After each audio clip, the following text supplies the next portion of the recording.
Oh, hi. Didn't see you there. I was too busy building a badass Bronco. Hey y'all, welcome back to the channel. Let's go build something cool.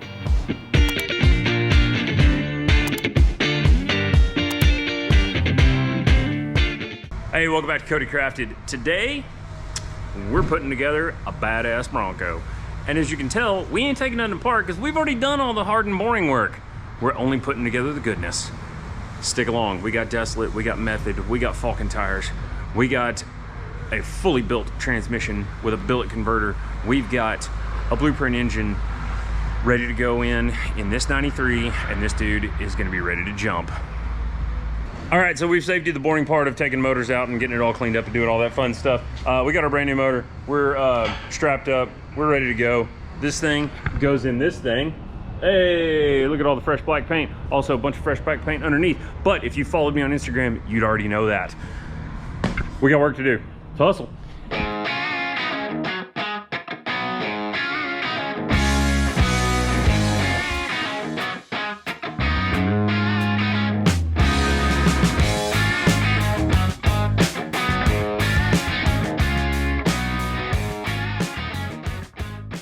Why have I not had a forklift for every motor I've put in? Good golly. All right, so I've touched base on this in other videos about doing transmission stuff, but it cannot be overstated. You have to make sure that the torque converter is fully seated into the pump before you go to put the transmission in the truck. Very, very crucial. Mucho importante. All right, so there's already some fluid in here because this bad boy has been restalled and pressure tested and dynoed. So come on around here. All right, so as you can see, you got splines here and you got splines here, and down inside you got splines and you got more splines. All the splines have to line up, and these flats go into the pump in here. That's the last thing to engage typically. So you want to go here, slide it on nice and straight as you can.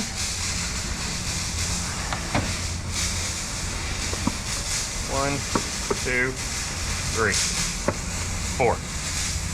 All right, so the trick here is what we're gonna do. So we're gonna get a straight edge and we're gonna measure this. All right, so take a nice straight edge, hold it right across there. We're gonna check this side. We are at 1 1/8 inches. And on this side, we are at 1 1/8 inches. And now we're gonna go under the truck. You can see we got a nice brand new SFI certified flex plate. So we're going to pull our dimension right here. Could have got a smaller ruler, but you know, what are you gonna do? So this dimension is 1 1/16 on this side, and then on this side got 1 1/16, but then we have to subtract the distance of this lip to this flat, to where the converter bolts in, which we can tell is 3/16 and 5/32. So that's 1/8, and then just a little under or a little over. And so now we go do some math. So we got the back of the block. We got our flex plate, we got our transmission, then we got our converter right here. So this is 1 1/8, and this is 1 1/8, and we've got this depth here. So what we actually, which is another 3/16, so it seems like we may need to go in a little deeper. You really want about between the torque converter, this pin sucks. There we go. So between the torque converter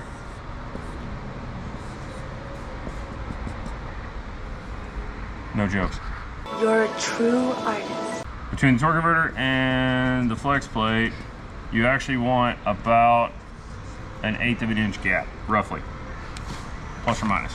So let's go make sure we get this converter fully seated, because I think we need to go a little further. I feel like we're all the way in. Seems like we're where we're supposed to be. And Let me grab my straight edge again.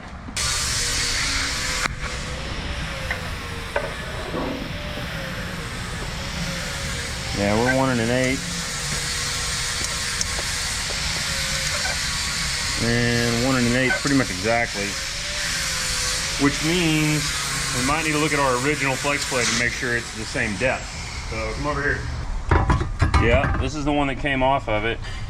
And it looks like it's got that about 1/8 inch gap right there. So maybe we need to remeasure. Hold one moment, we'll check it. All right, so upon reinspection, I'm dumb and I think we're good. So the face of our converter should actually sit flush with the outside of the ring gear here, and that's going to give us our air gap that we're after between the two.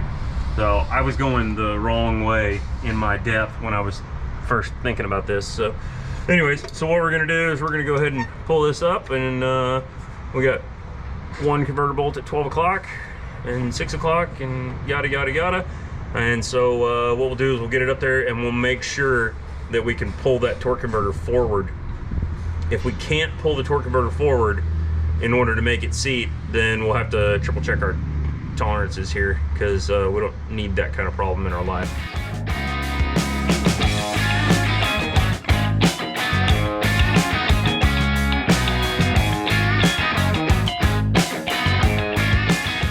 All right, so as you can see, we got this started right here, and we have our little bit of gap that we need in there. So we're gonna start tightening this torque converter down a little bit, and it'll pull it forward.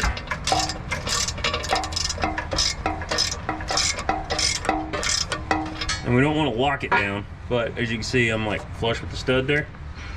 So then we got this ratchet right here on the crank bolt, and we're gonna spin it and start the next one.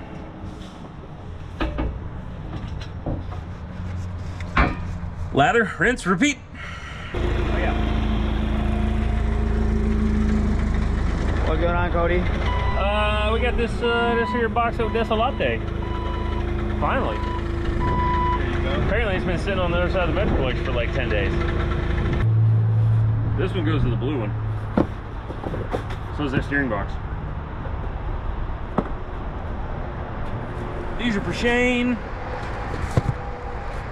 All the rest of this is for Wade. The black one.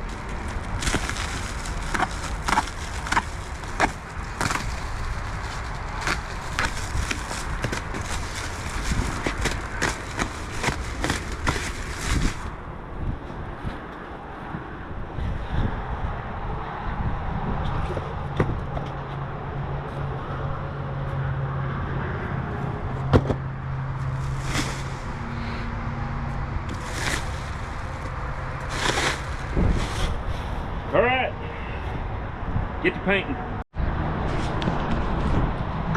All right, so we got the hangers back on there. They're still loose. I had to drill out the holes a little bit. Had to remove the top mounts for the shocks. They're being relocated. Gonna have to trim this all the way right here as well. Comes with a template, I believe.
Sit rep. The calipers are out. That's never a good sign, usually. Okay, so here's the deal. This here MSD Distributor Street Fire number 55904. Did I catch a 9er in there? Yep, that guy right there. Okay, so I go to install it, and we got the motor set at top dead center, and as you can tell, it's all bagged up and taped up for a reason. What happened was, because we've got kind of an old school block for the casting, and this was an EFI motor, and we're trying to run Mustang parts, so to speak, Fox body stuff, the distributor oil pump shaft interface is a little too long, and it's bottoming out on the distributor. After a quick Google foo, there apparently is kind of a known issue. So, it's not really an issue if you're using a roller motor block, but this is a blueprint block, not a 93 Ford block, which is sitting over there. But we didn't have time for that. So anyways, here's the deal. We did some measuring and whatnot, and we have come up with, we need to take about 3/8. 375. Oh, come on, I had you. There. Come on. There it is. 375 right there. You can take 375 off of this dude. So we got a 1/4 inch of gap between the distributor sitting down and the top of the block. So we're gonna take the line right there. And this is gonna go bye-bye, and then we're gonna clean it up, make it pretty. So that goes away. So we're gonna get a cut-off wheel, we're gonna chop that off, and then we're gonna deburr the inside, and everything's gonna go together just lovely. All right, so clean that off, deburred that edge, and now we're gonna deburr the middle.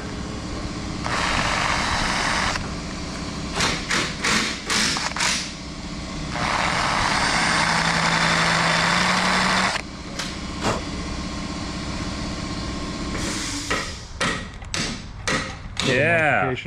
So this is the distributor that came in the blueprint motor, and now we got just a little bit of gap there, which where before we had like that much gap. So we should be good. We had like a 1/2 inch to work with, and there's still tons of engagement in the bottom for the oil pump drive. Well, you can take my word for it. It goes all the way like to the bottom of the gear, so you'll be fine. So we're gonna get a little assembly lube. I did call Blueprint. This is a roller cam with a hardened steel billet.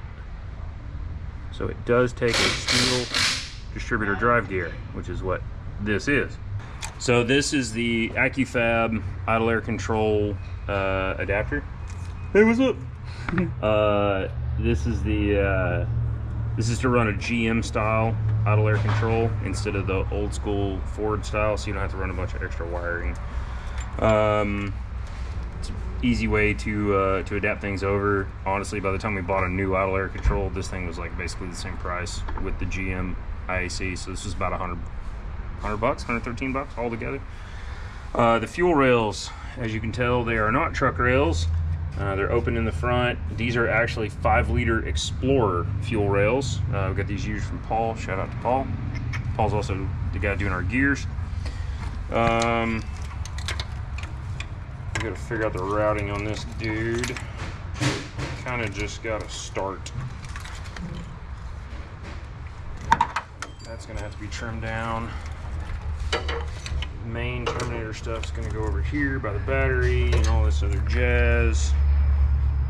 Injectors go into the injector plug, which is hanging down back here already. Right down here. These are 30-pound injectors from Trick Flow. They are EV1 style, so like a old school Bosch variety. What do we got here? This is knock sensor. I'm not running that. This is the Ford TFI adapter harness, which costs way more than it should. has like a diode in it, and it goes right here into the MSD Street Fire distributor for Fox Body Mustang. This portion of the harness and this, I'm probably gonna wind up like trimming this adapter harness down. It's awful long. It just doesn't really have to be that long for what it's doing. Either that or we'll run it all the way around the back of the intake. I don't know. I haven't decided yet. Wideband O2. All the connectors are labeled just like all the rest of the Holley stuff. And you kind of just got to figure it out. It's not a huge ordeal. This is the injector harness, I mean the ignition harness. I'm going to tuck it up under the intake just to see how that goes. Hopefully it doesn't give us any trouble with like the injector pulses and whatnot. So that guy goes back there. You're fine. You don't have to worry about the shoes. So connect that right back there. Actually, that's not horrible. We are gonna have to do something with that. O2, we'll leave that chilling up top. This is a 75mm throttle body for Fox Body Mustang. I've already verified that the throttle position sensor circuit, TPS, is right. MAT, see coolant temp. Coolant temp's back here on the back of the intake because of the wiring. And TPS. This is a 3-wire throttle position sensor. You got orange, purple, and green, just like here. You got orange, green, and black. It's basically the same thing. The wires are all the same. What I think we're gonna do, because the throttle position sensors used to be prone to failure and aftermarket parts these days can be hit or miss, I think I'm actually gonna use the factory Ford style connector and just order a pigtail, and then we'll cut the GM style one off. You could swap the sensor out, but it's not a super readily available part, and if our client ever has trouble out on the trail or out on the road or whatever, I want him to be able to go to the parts store and get a throttle position sensor for a Bronco. Should be easier.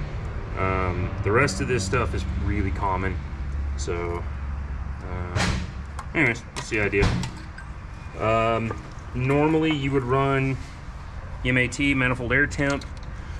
Let me show you my light right down here in the intake, in that port right there. I'm actually going to plug that, and we're going to run this one, which is an AX32, which is basically like LS truck.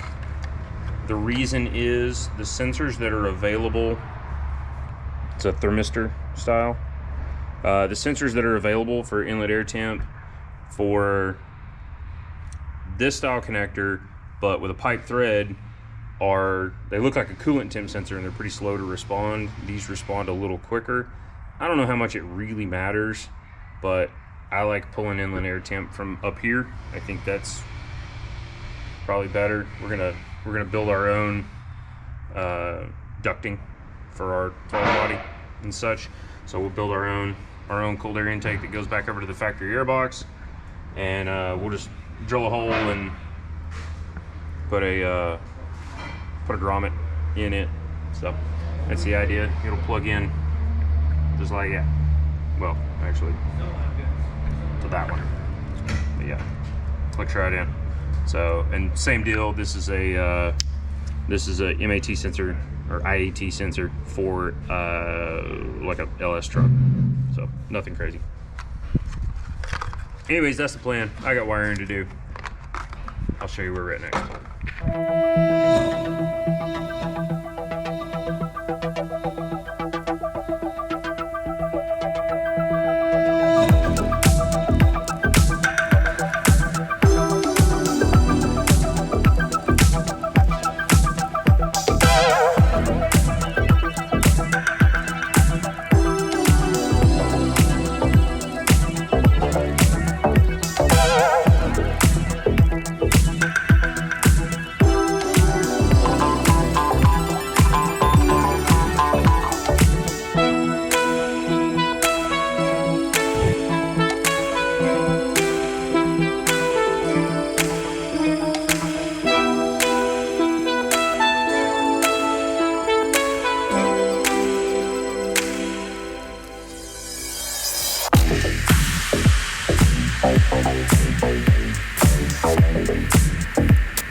Hey, welcome back. All right, so as you could tell from the shenanigans a minute ago, there were several of us trying to figure out what all's going on here. Takes a little time to delve through all the information and find all the proper wiring diagrams and all that fun stuff. So here, join along. Here's where we're at. This harness right here plugs in right over there underneath the master cylinder, and this is the E4OD transmission control harness that snakes down underneath. You've got two pins. You got a gray plug and a black plug. This one's kind of round. This one's kind of round-ish. Anyways, so we got that, and they go up here, like I said, to these plugs. You've got a rounder one and a squarer one. We have to have this harness because this is a brake pressure switch, which mounts right down there under that brand new, beautiful, gorgeous steering shaft. So here's where I'm at. We've taken out of the chassis side harness. You can see the Deutsch connector I added right there. You have a red with a blue stripe and another red with a blue stripe. Those are your start switch, neutral safety switch circuit. So you've got power coming from the key into there, would normally run through here. It's a white with a pink stripe on this particular year model in this harness, but in that harness, they're both red with a blue stripe. And the other red with the blue stripe runs all the way over there, way over there behind the battery to the starter relay. So, after some testing and some probing and some wire harnesses, diagrams and things and deals and maps, we got that all figured out. So I added that Deutsch connector right there so that the Quick 4 transmission controller can get its signal for neutral safety. It also has a backup lamp circuit, which is what I'm working on right now. So we've got keyed hot. The wires for the Quick 4 are clearly marked like that. It has keyed hot and backup lamp circuit. I'm assuming there's solid state relays built inside of that deal. We're going to talk about that box here in a minute. But for the time being, it's kind of where we're at. So I'm going to filter through this and I'm going to show you what wires we are using and what wires we're not using. If you need more technical info on this, let us know. I am trying to make the factory dash work. I'm trying to leave the factory ECU, but run the engine management off of the Holly and run the transmission off of the Quick 4. That is the goal. We're going to do everything we can. Probably won't be able to make cruise control work, but Dakota Digital makes an aftermarket solution for that if we can't. Yeah. I did get it to spin over though, but I got to add a chassis to engine ground because it's spinning really slow. So we got to do another ground down there. Carry on.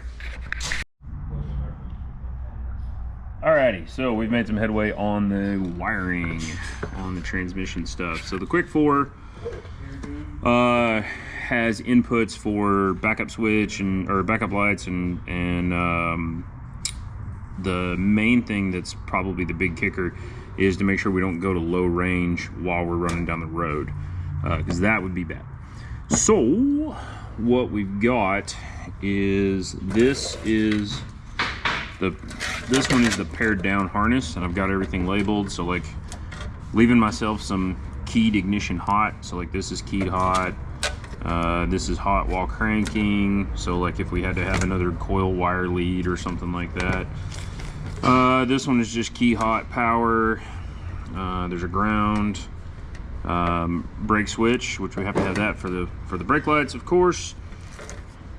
Keyed hot. This is actually the power to the solenoids for the shifting. We got backup light, low neutral sense, and this is the sensor signal return. So basically this gray with a red stripe and this red with a white stripe are for making sure we don't have low range problems. The backup light switch, I want to do some pin testing on it and just like verify that I'm right. I think it's ground switching, if I'm not mistaken. I don't have the full wiring diagram available, so pretty sure that it's ground switching the way I'm looking at things. But this is what all came out. So this is your solenoid plug. So this controls all the shifting basically, and temperature sensor and all that kind of stuff. So we're not using any of this. I kept it just in case. I mean, there's a separate sub harness for the Quick 4 that accomplishes all of this, but you know, just in case for some reason I need this, I didn't just hack it all out of there. This is the remainder of the range sensor. It's on the driver's side of the transmission, I believe. I don't know what this wire does, to be completely honest with you. It went in with this other harness right here, and this is some kind of diagnostic plug or auxiliary circuit that this vehicle doesn't have, and honestly it doesn't do anything with what we're doing, so I don't really care. All this is going in a box along with all the stuff we took out of the engine harness for all the emissions stuff, because we are emissions exempt. This is not California. We don't have to play that game. In Texas, once you hit 25 years, you don't have any emissions. It's testing. It's safety only. So basically, you know, high beam, brake lights, make sure it stops, all that kind of junk. So I'm gonna put the little red retainers back inside here, and this thing is getting plugged back in its factory location. These two wires and then the backup light switch get tied in. The Quick 4 has a loop on its range sensor side, and it is for this connection. We could actually just cut this part of this out of here because we don't need this piece. So get rid of that. I'm good there. I'm just going to tape this up in the existing harness that I've got going, and we'll check it. Make sure it works like it's supposed to.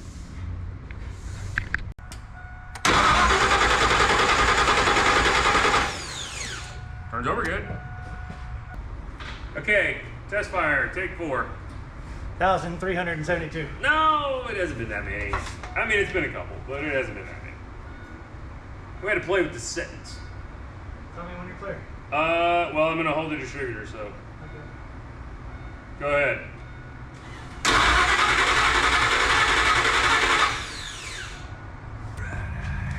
All right, take 7,492,348,293. I don't know what the timing's doing, but we're gonna give it a go. Ready? I'm ready. Contact.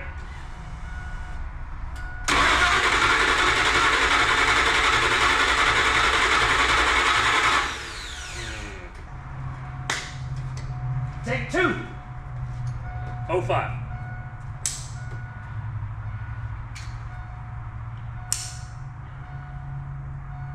Contact.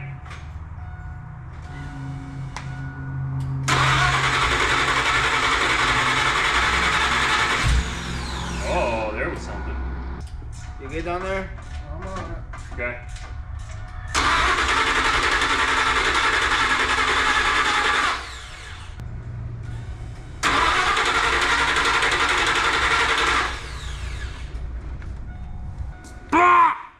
All right, well, after 2 days of tinkering, we have discovered how not to hook up the ECU to the Holly. So that's cool. Played timing, played this, played that. Nolan? Yep. Hit it.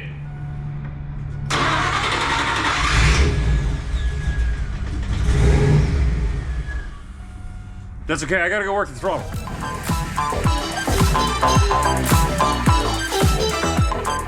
All right guys, so in the shakedown process on our 93 Bronco project here, we're running into some throttle position backfeed from our quick 4 controller to our Holly. So I don't really have good video of this because I was driving and trying to talk on the phone to the Kevin at quick 4. Shout out to him, he's super helpful at US Shift.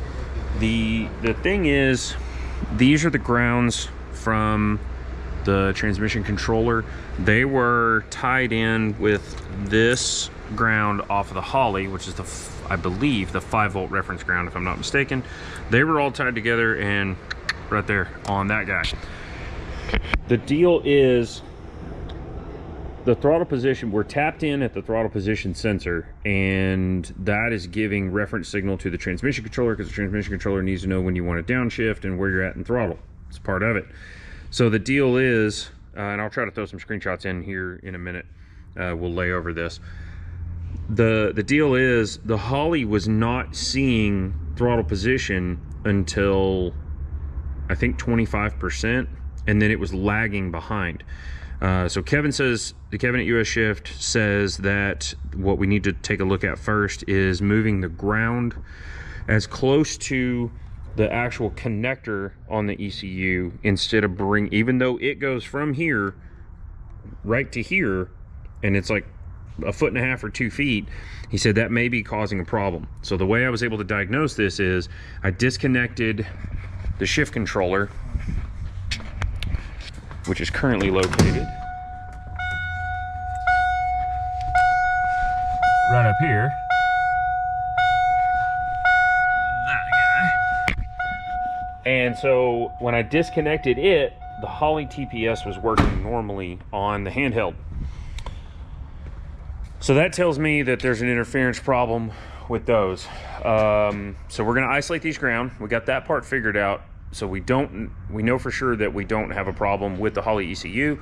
We're gonna isolate these grounds real quick, make a decent connection. I'll show you once I do that before I tape it up.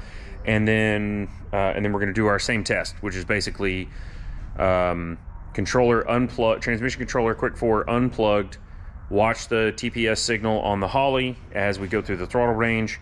Then we're gonna plug it in and watch the TPS percentage and the voltage change on the laptop on the US Shift controller. If we still get wonkiness, then they've got a ground path filter little widget that we're gonna probably order up, but those typically are only used for sniper systems because of the ECU being located in the throttle body. I know we're getting real tech heavy, we got a lot going on. Fernando's trying to get that thing finished up. We got this thing, we got another one outside. Oh yeah, we got another shop, a second shop for the fab shop. So Garrett's over there building gates, and yeah, so you know, it's right after Christmas. There's a lot of people on vacation. It's been hard to get a hold of people. It's great, it's no problem, it's all good. Let's get to work, I got stuff to do.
Okay, well that took way too long.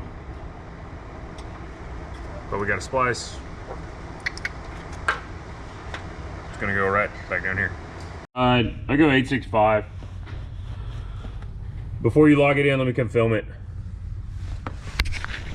All right, so the speedo on the Bronco is a little bit off because obviously we got 456s and we got 35s, but the VSS picks up on the ring gear on these. So therefore, the gear ratio doesn't actually matter. The transmission cares, but the speedometer doesn't care. So Nolan's got this thing all figured out. He's done the research for me. Thanks, sir. Oh yeah. You gotta go all the way down and start over because it only goes one way. And you can't hold it? Nope. Yeah. Well, leave it to Forum experts. So anyway, so what we did was we got on Falcon's website, because these are 35, 12, 5, 17 Falcon RT01s, and we looked on the spec sheet and we got the revs per mile, which is 636 revs per mile. You multiply that times a constant of 0.0318? Yep, that's right, which it's kind of pi-ish. It's more like a cherry turnover. It's not quite pi. Anyway, so what we're gonna do is we're going through and we're resetting that. You had it set at 809. 8.09. We are now going to 8.68. there you go, 8.68. We might fudge it to 8.65. The reason for that is I would rather it read just a tick low, just to keep folks from getting speeding tickets. You know, not much, just like 1 or 2 miles an hour below what the GPS may say. It's better than 2 or 3 miles an hour over, because if you're already 5 over and then you're 3 over, that puts you at 8 over, and in Texas you might get a ticket for that one, depending upon where you're at. Also, this thing gets a lot of attention, so yeah, it's not quiet. Sounds awesome. This thing at 3,500 RPM and like 60% throttle going up a hill. Oh,